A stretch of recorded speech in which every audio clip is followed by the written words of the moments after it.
தமிழ்நாட்டில் வடகிழக்கு பருவமழை இயல்பை விட 3% குறைவாக பெய்திருப்பதாக இந்திய வானிலை ஆய்வு மையம் தெரிவித்திருக்கிறது. கூடுதல் விவரங்களோடு இணைகிறார் நமது செய்தியாளர் சடையாண்டி. சடையாண்டி, விவரங்கள்.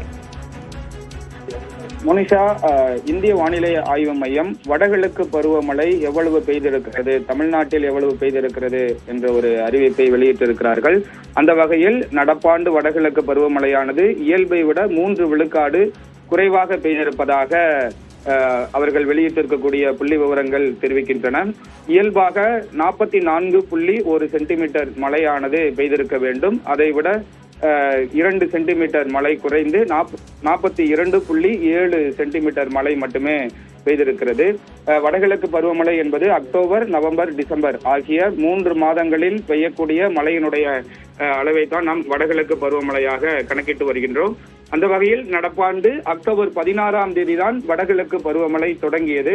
அதிகாரப்பூர்வமாக இன்னும் வடகிழக்கு பருவமழை காலம் முடியவில்லை என்றாலும் அந்த புள்ளி விவர கணக்கின்படி அந்த அக்டோபர் 1ஆம் தேதியிலிருந்து டிசம்பர் 31ஆம் தேதி வரை பெய்யக்கூடிய மழையினுடைய அளவை தான் நாம் வடகிழக்கு பருவமழை என்று கணக்கிட்டு வருகிறோம்.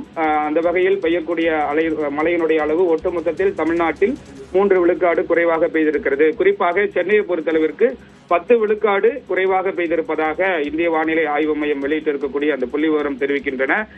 தென் மாவட்டங்களான திருநெல்வேலி, தென்காசி, விருதுநகர் உள்ளிட்ட மாவட்டங்களில் இயல்பை விட அதிகமாக பெய்திருக்கிறது. உள் மாவட்டங்களான ராணிப்பேட்டை உள்ளிட்ட மாவட்டங்களிலும் இயல்பை விட அதிகமாக பெய்திருக்கிறது.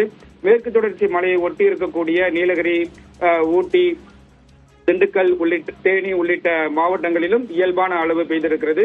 ஒட்டுமொத்தத்தில் சராசரியாக எடுக்கும் பொழுது வட தமிழ்நாடு கடலோர மாவட்டங்களில் இயல்பை விட சற்று குறைவாக இருப்பதன் காரணமாக ஒட்டுமொத்த சராசரியில் தமிழ்நாட்டினுடைய மழையினுடைய அளவு 3 விழுக்காடு குறைவாக பெய்திருப்பதாக இந்திய வானிலை ஆய்வு மையம் வெளியிட்டிருக்கிறது. மோனிஷா, விரிவான தகவல்களை பகிர்ந்தமைக்கு நன்றி சடையாண்டி.